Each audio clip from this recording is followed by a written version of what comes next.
What's up, guys? Welcome to Daily Dose of Reddit. Today, we have a new subreddit, but before we get to that, I am your host, Zach, and today's new subreddit, as mentioned before, is something you already know from the title, but you're still filled with anticipation, r/EntitledPeople. Not parents, people, because we all know parents aren't people.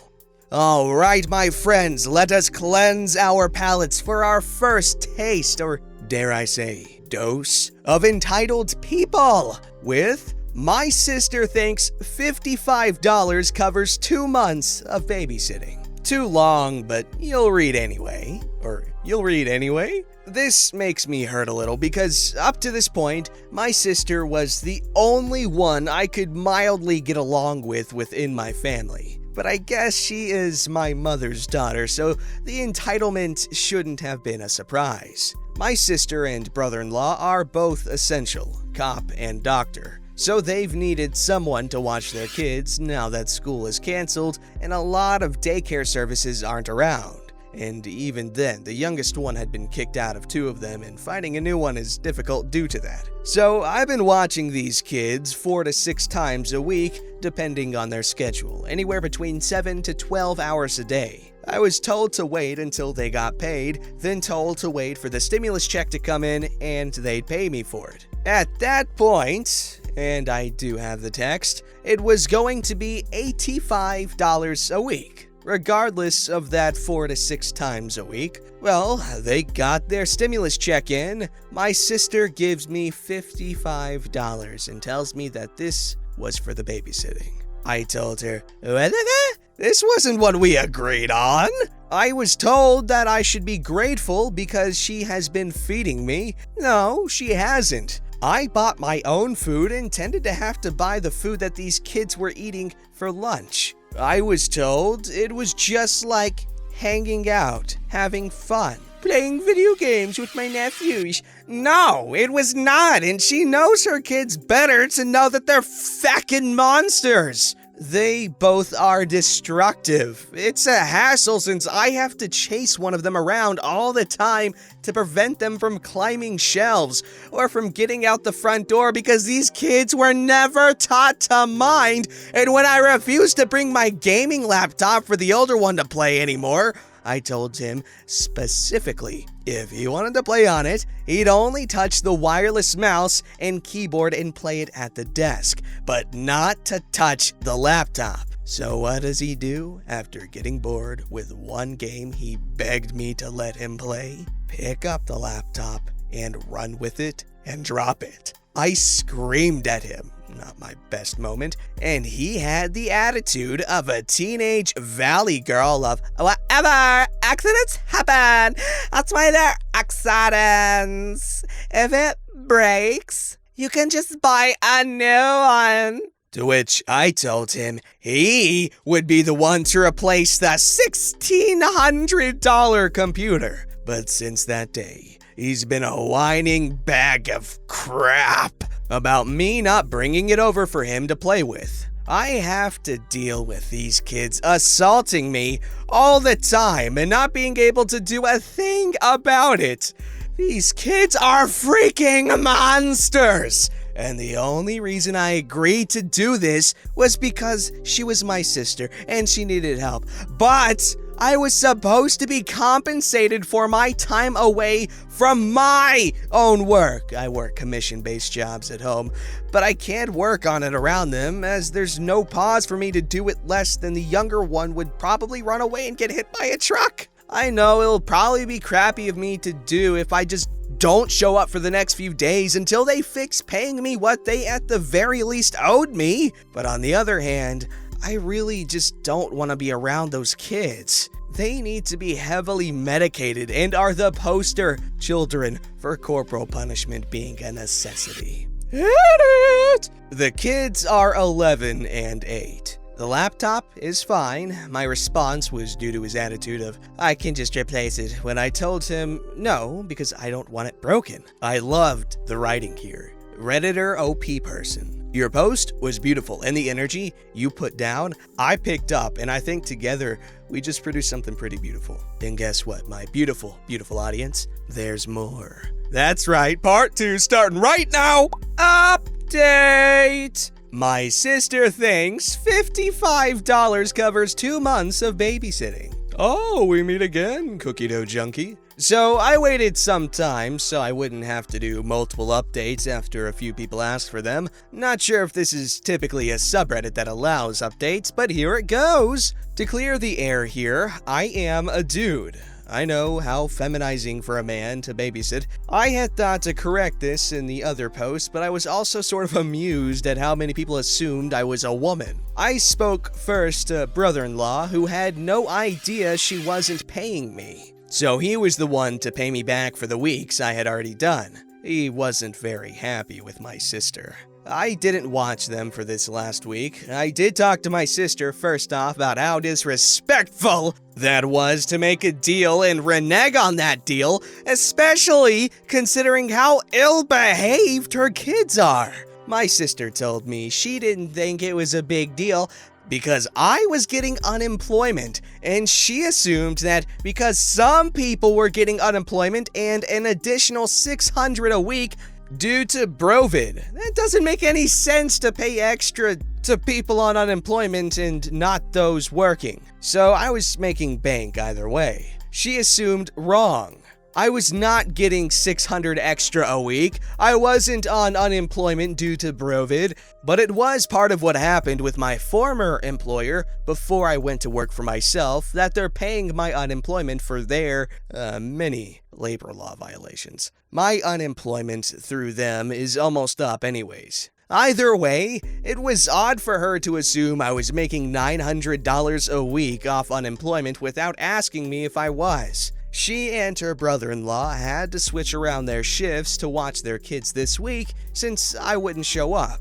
Brother-in-law said he'd pay me directly if she wasn't going to, and that's when it became a three-way conversation. I let them know that their kids' behavior is really unacceptable, even for behaviorally challenged kids, which if they were, they'd be forced to have a childcare provider licensed for dealing with it. That's not the case with their kids. They just let them get away with too much. Ironically, last week I saw a hot bench episode with a mother who had a child who apparently told the babysitter to put him in his room, put up the gate if she were to not be in the room with him for any reason so he couldn't get out. And this kid was 10, and it got me thinking of my nephews. So I told them they need to install more security measures against the kids. A high-raise lock that the monkey can't reach so he can't be running out the door, removing anything that can be used as a weapon, possibly a gate to lock one up in a room if they're misbehaving when there's nothing in there for them to break. I still will not hit a kid,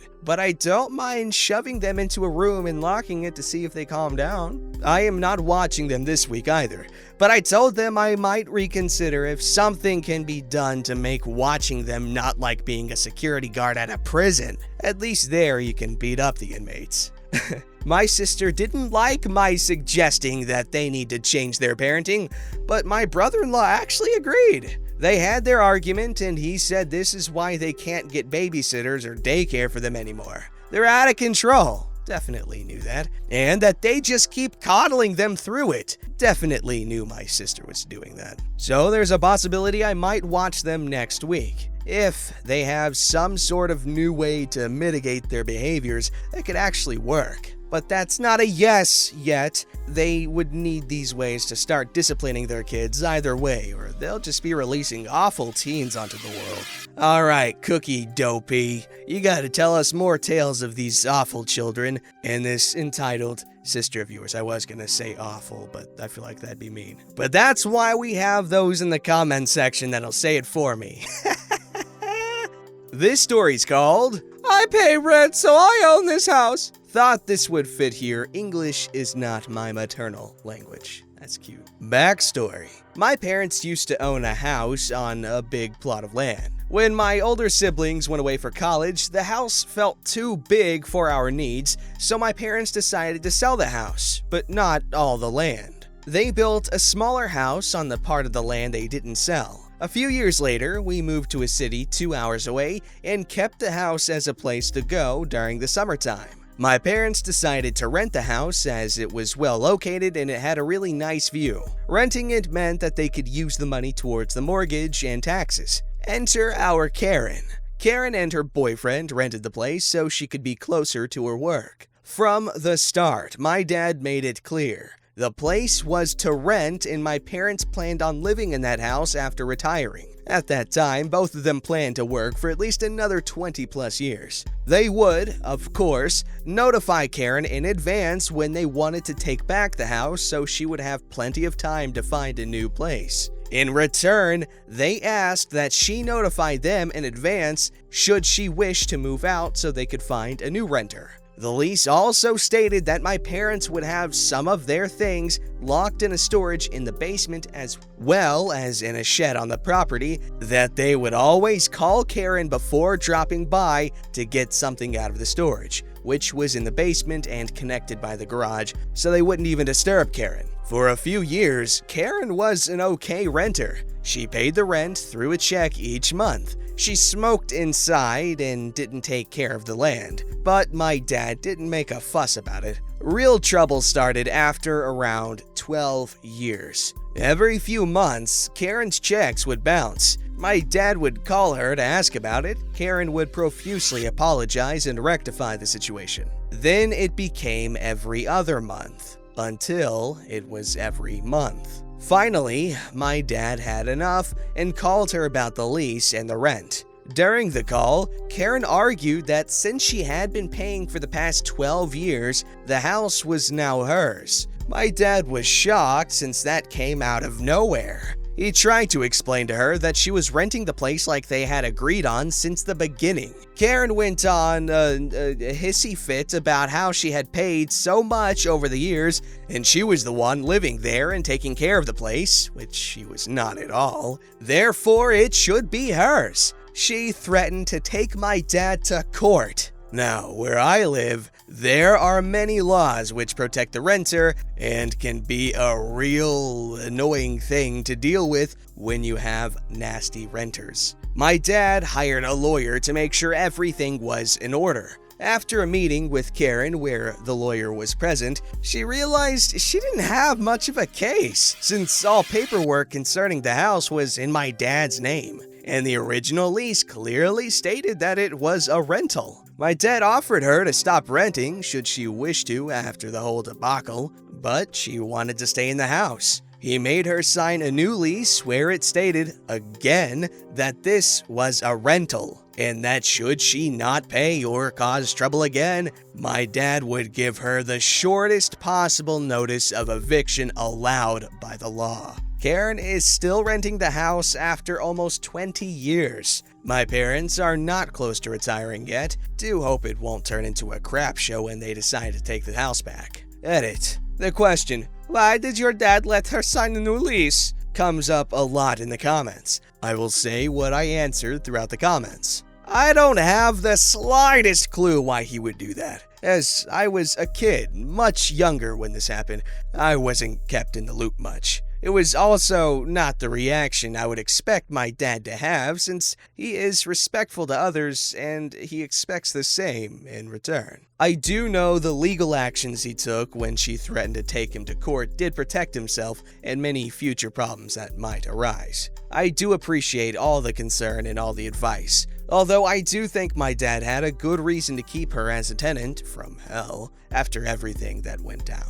That's a really cool story, and it's a great thing that it worked out in the end. I've noticed lately on the internet that there's a lot of bad sentiments regarding the existence of landlords in rental property. Like landlords are evil because they're living off of someone else's paychecks and that they're lazy and stuff like that. And I'm unsure if this is how everyone feels because I frankly think that that's kind of weird. It's their property, they had to buy it, and you're living in it for a price that's probably cheaper than it would cost you to buy the thing, and without the commitment. So yeah, what that lady was trying to do is very uncool, because it's literally something you agree to. If you don't want to, then you can just get out of it. But I am aware of bad landlords, don't get me wrong.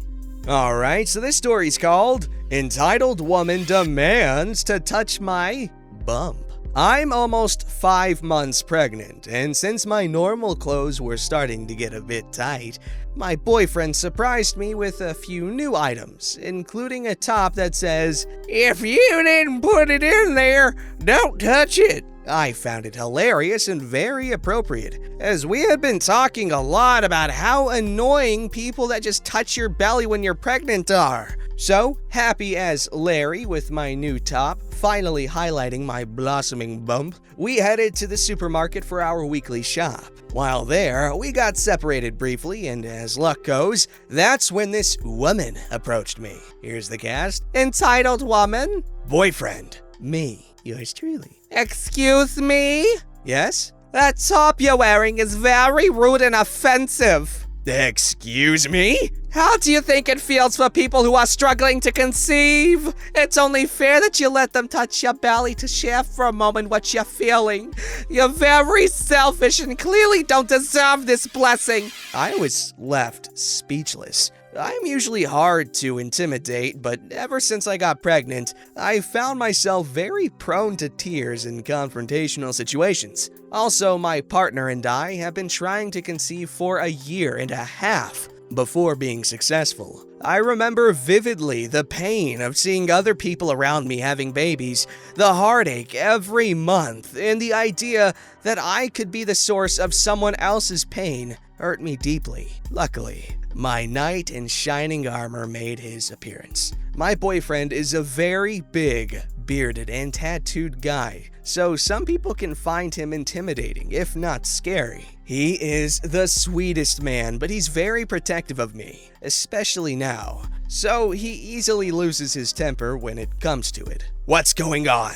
Everything all right, darling? I had tears in my eyes at this point. Well, your girlfriend's top is very rude and offensive to people who can't have babies. She should share her miracle and let people touch her belly.